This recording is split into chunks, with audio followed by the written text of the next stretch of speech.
Welcome back, Time Crunch fans.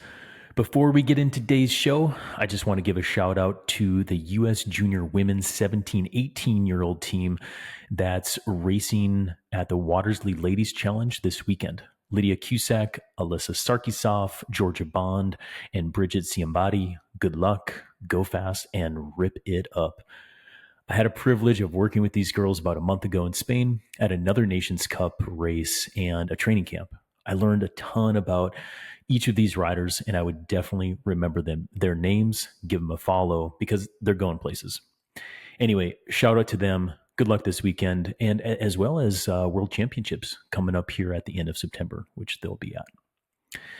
Okay, now let's get to some more athlete questions that you have all been writing in with, many of which stacked up during my time in Spain. So I'm doing my best to answer as much of these questions as I can before I get on to some other interviews.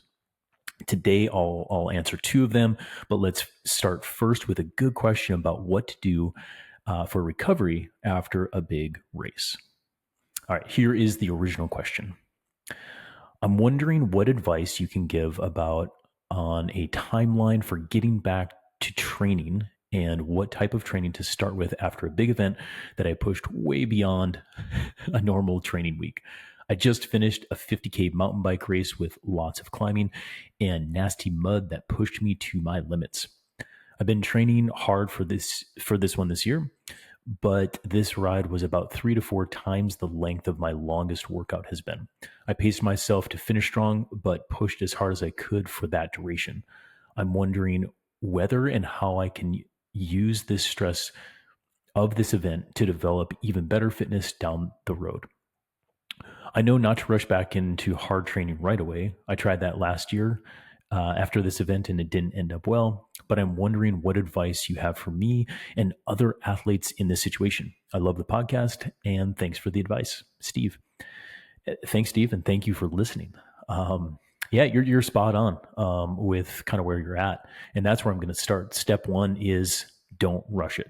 Okay, I think many endurance athletes and type A personalities, which gravitate toward endurance racing, they want to get back to training as soon as possible after a big event, when what is actually needed is that rest and recovery, both physically and mentally.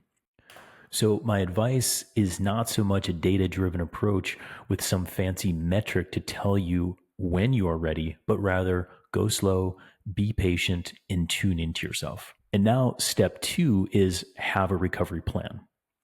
Just like in training, where a plan is handy for achieving your goals, recovery is really similar in this way. It'll provide a roadmap where you'll still have to tune into yourself and tweak and adjust it along the way, but having a plan is definitely better than no plan at all. Now, I also said that there's no algorithm to predict this optimal human recovery, and much of this depends on so many factors, including how big the stress of the race was relative to how big of stresses that you're used to, which you already made a nod to, right? It also relates to the fitness leading into your race. Was it low or high, relatively speaking? Your freshness leading in. Sometimes athletes will go in way less fresh than they should, and that means that the recovery on the backside is even greater. Fueling during the event can play a huge factor depending on how depleted you come out from it. Then you have environmental factors like heat, humidity, and altitude that can cause more stress during the race itself. You also have travel stresses that happen along the way, and then other normal life stresses when you get back to work, back to family, and all this stuff that real life has to offer. I also see kind of a depression that can hit with some athletes after big events like this. And although we don't want this or want this to last too long, I find it normal for those doing bucket list type events or putting a lot of emotion into a big race where there's this letdown after the event is completed. So with all of those considerations, let me give you my best advice for a recovery plan after a major stressful A priority race. Where to start? Week number 1, take a week off the bike. Yeah, a full week off with no bikes sounds a little bonkers, doesn't it? But you'll survive. Don't worry.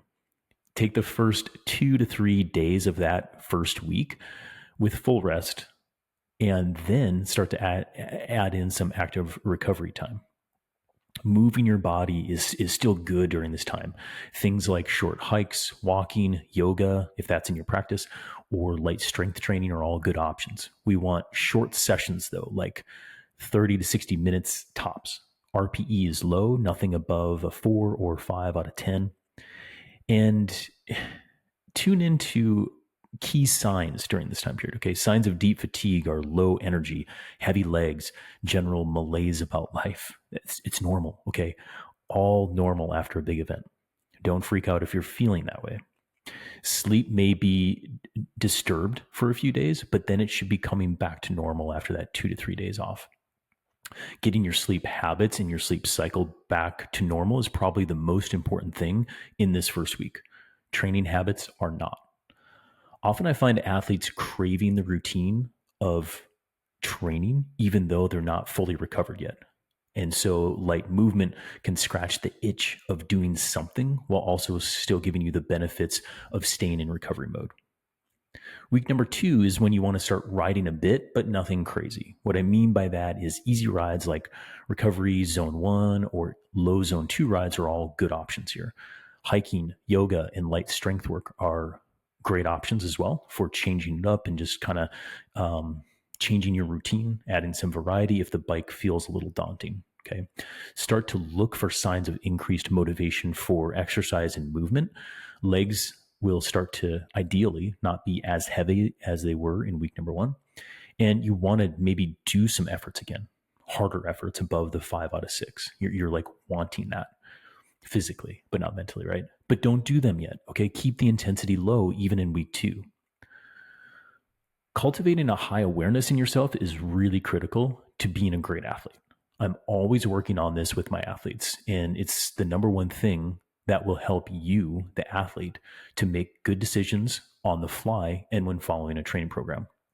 This goes for the conservative decisions like going easier or resting if you're feeling really bad on the day, or crushing it if high intensity is the goal of the training program and you're feeling really good on the day. I give my athletes this lateral or autonomy in their training program, and I try to always communicate that as best I can. And that's what I would encourage you to do during these couple weeks here, Steve, is really cultivate awareness if you haven't already, or it's just to be automatic. You should be always trying to be more aware of your body and your feeling and your energy as you're going, especially in recovery mode. Now, week number 3. This is where I would test the waters a bit. Okay, so this is part of that recovery game plan, and we're now into the 3rd week. If motivation is coming back and the body's feeling normal, which that's a realistic approach from that timeline after a big stress. Really, it is a couple weeks, I find, with most athletes. If that motivation is coming back, you want to do a test workout like a group ride. If you're normally doing group ride once a week or twice a week, you can jump back in, or a hard threshold workout, such as 3 by 12 minutes at 91 to 105% of FTP with 5 to 6 minute recovery in between. Now, this workout will be enough intensity and time at intensity for you to know with good confidence if your legs, heart, lungs, and head are coming back into the game. Notice I gave a pretty good range. It's really the zone 4 range, low and top end, 91 to 105%. I give a bigger range like that for the athlete to choose how they're feeling. If I was writing the training program, I would say start at 91% for the first effort. And if you're feeling good, you can go up to the middle. So 95, 100% of FTP for the second effort. And then if you're feeling really, really good still, go up to 105% on the third effort. That would be a progressive, or that would be a logical way that I would want an athlete to do that on a test workout like this. What we're looking for here is RPE to be somewhere between 7 to 8 out of 10, and heart rate to be within a normal range, and maybe a touch higher than zone 4 threshold heart rate range. More on this in a minute, because it can be a little higher. And we want power, obviously, to be in the range. If you can't complete the workout, or if you're getting dropped in the group ride where you normally don't, it's a good sign that something is still off, and I would encourage more recovery time. The one thing I would say before doing this hard, quote, test day back is to do some openers the day before. Openers can vary athlete to athlete and coach to coach. But what I mean by this is incorporating 3 or 4 strong efforts that are somewhere between 20 and 30 seconds each. And they feel like a 9 out of 10. So they're not maximum efforts, but they're hard efforts. Usually that's anaerobic capacity power, okay, above zone 6. You want to take 2 to 3 minute recovery in between each of these short, hard efforts. And that's at a minimum. What you can also do is just pepper them in along your ride, an endurance ride where you actually push a little bit of tempo and maybe short periods of low threshold work, and you're getting all the systems going again.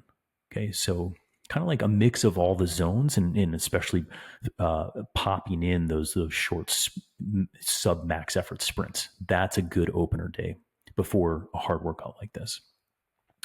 Efforts like this spike lactate, heart rate, and regulate the anaerobic glycolytic systems. And I find that the RPE will then be more normal the next day for that hard effort. I think anyone can relate to this. When you take 2 weeks off for whatever reason, it could be after a big race like this, or life gets in the way, work gets in the way, and you just 2 weeks of not training or just irregular training. And then you jump back into the training program, or you jump back into the group ride for the first time back. It's the first time you've had intensity for 2 weeks. You're setting heart rate records on training peaks, RPE is through the roof, and you're like, oh my gosh, I've lost everything in the way of fitness. Okay.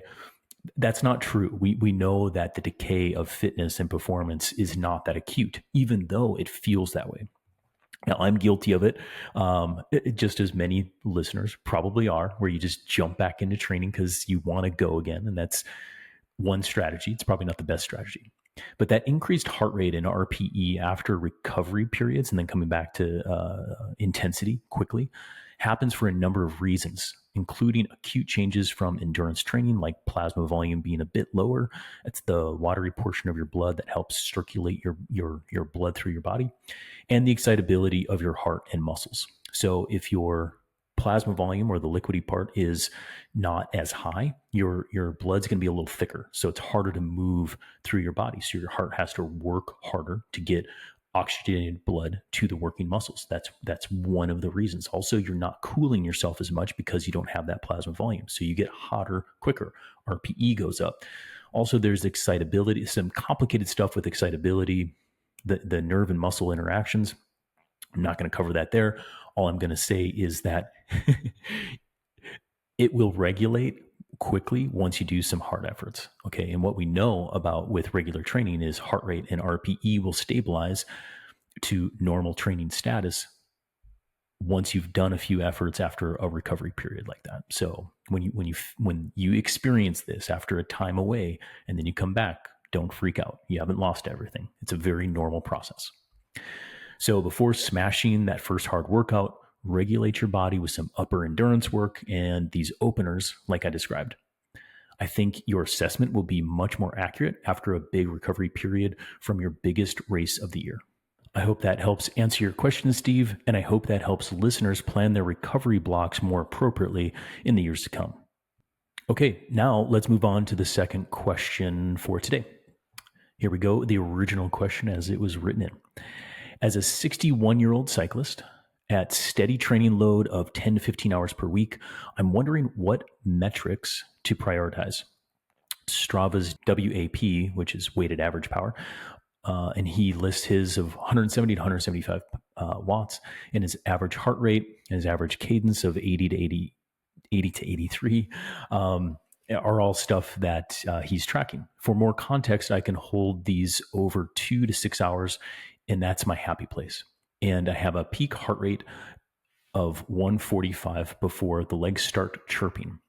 However, as I consider stepping it up, part based on your recent podcast with Charlie, I'm thinking that this metric to focus on is moving cadence 83 at a minimum and then 85 toward 90 RPMs without losing power. The timing of this podcast series was well timed with my decision to step up to it. And that's coming from Ken. And he's referring to an episode, I'll get into it as well, but 183 and 184, it was a little 2-part podcast series, and I'll reference that here coming up. But yes, Ken, thanks for listening to the podcast. I'm getting to this one a little late and glad you enjoyed the little series with CTS coach Charlie Livermore.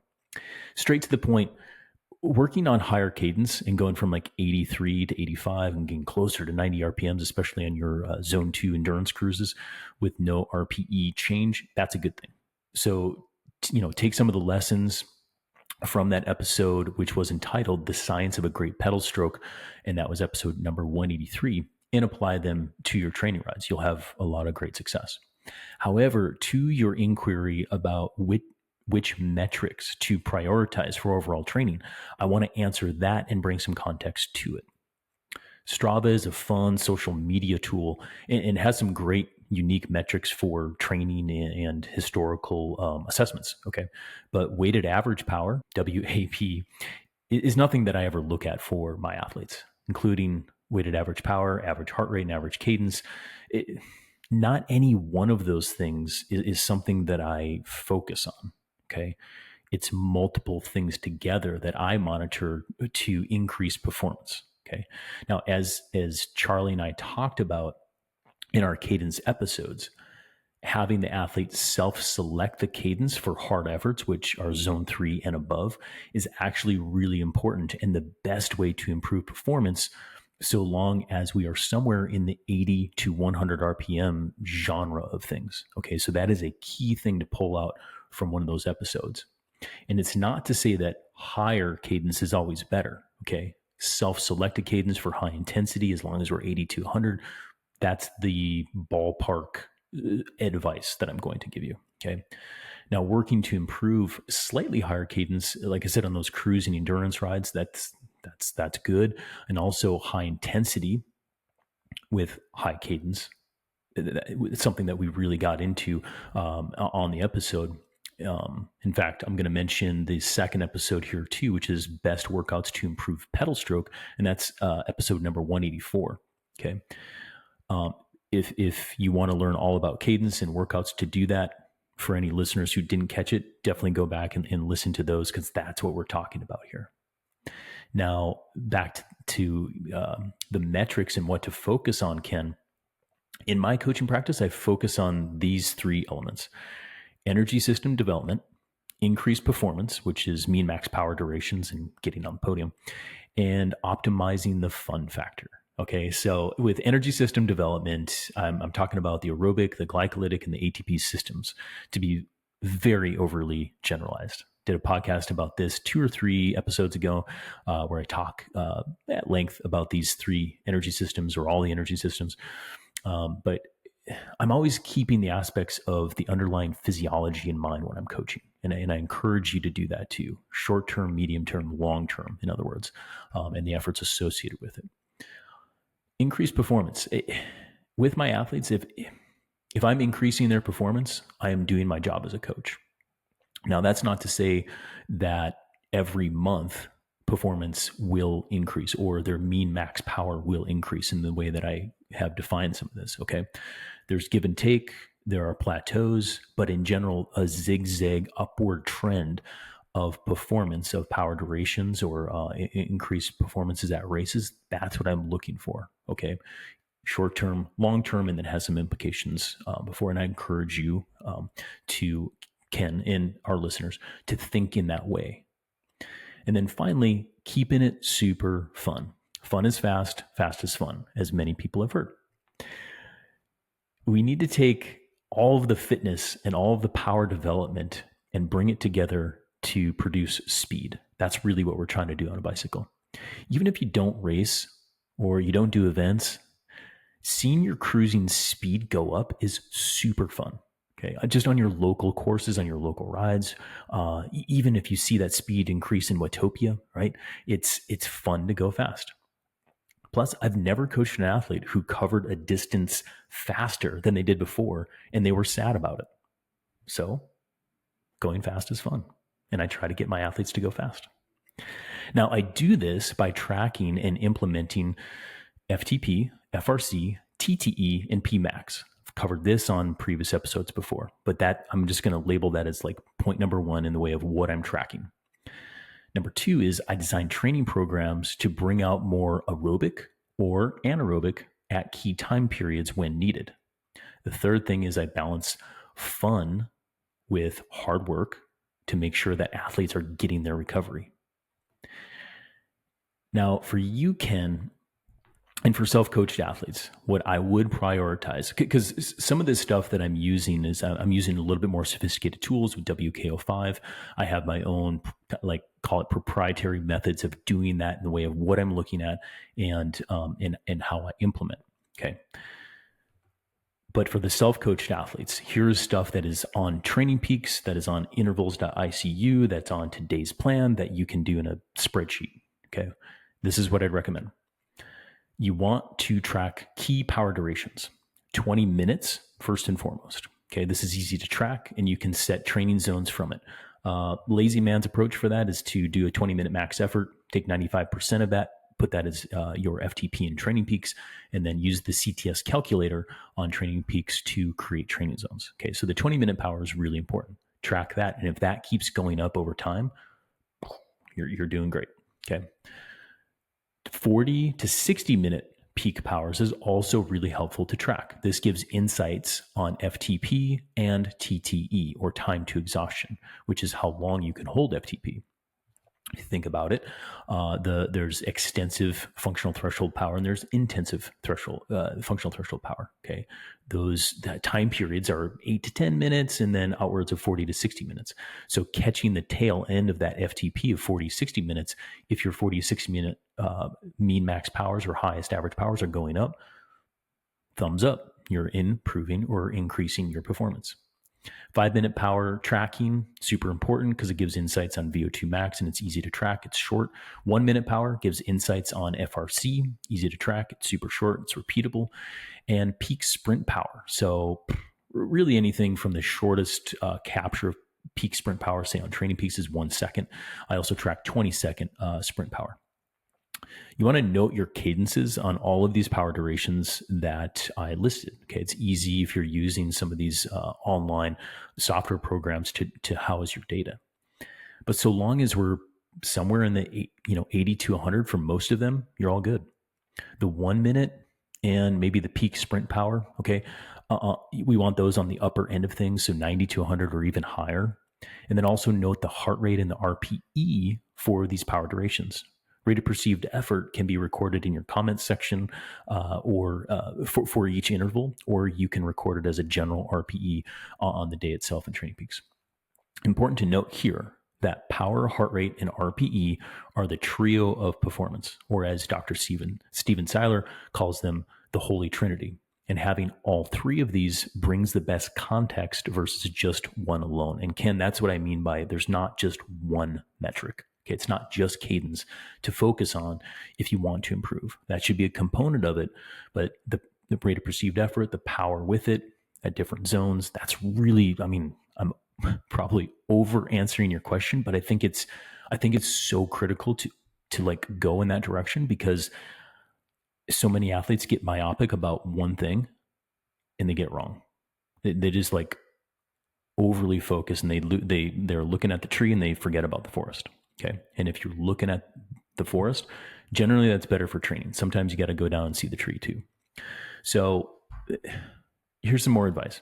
Make a plan for yourself that builds fitness and fatigue for 3 to 4 weeks and then brings fatigue down for 5 or 7 days. Really what I'm talking about here is classic periodization of 3 to 4 week builds, or 3 to 4 week on and then 1 week off. For time crunched athletes, I've mentioned on the podcast before, I don't take a full week of 7 days. I can usually get it done 4 or 5 days if their sleep cycle's under control, they're managing their stresses and things like that. What you want to do is follow the program, but adjust when fatigue is higher than you want or life throws you some curveballs. Okay, it seems obvious, but many athletes, they favor follow the program at all costs, and they end up more tired and injured versus allowing some flexibility in the program. With my coaching practice, there's a lot of flexibility, but we need to be communicating along the way so they're not just kind of doing their own thing. Then it goes back to kind of overdoing it. But that flexibility is really critical with a good plan. Your season should have a focus of fitness building and specificity, like developing cadence, for example, but it should also have some unstructured times or periods where it's not as scripted and you do more of what you want when you want. Now, the longer I coach, the more I find value in communicating this to the athlete. I even plan in unplanned time of training. It sounds weird, but it works wonders for the brain. And then what goes good for the brain goes good for the body typically. So Ken, to kind of wrap everything up there is, you know, think more broadly in the context of developing one of those aspects and never lose sight of the power and the rate of perceived effort along with the cadence when it comes to all these power durations. In the end, if you're improving your power durations, you will be improving your performance and you'll be improving your speed, which will improve the fun factor. All of those things together, I think you'll have a very successful training program. So that's it. That's our show for today. Be sure to come back next week for more actionable advice. If you have your own questions for me about all things endurance training, simply head over to trainright.com/podcast. Click on Ask a Training Question, fill out the form, and that gets sent directly to me. I get those questions and I do my best to answer it on future episodes. Thanks again for listening and keep those questions coming in.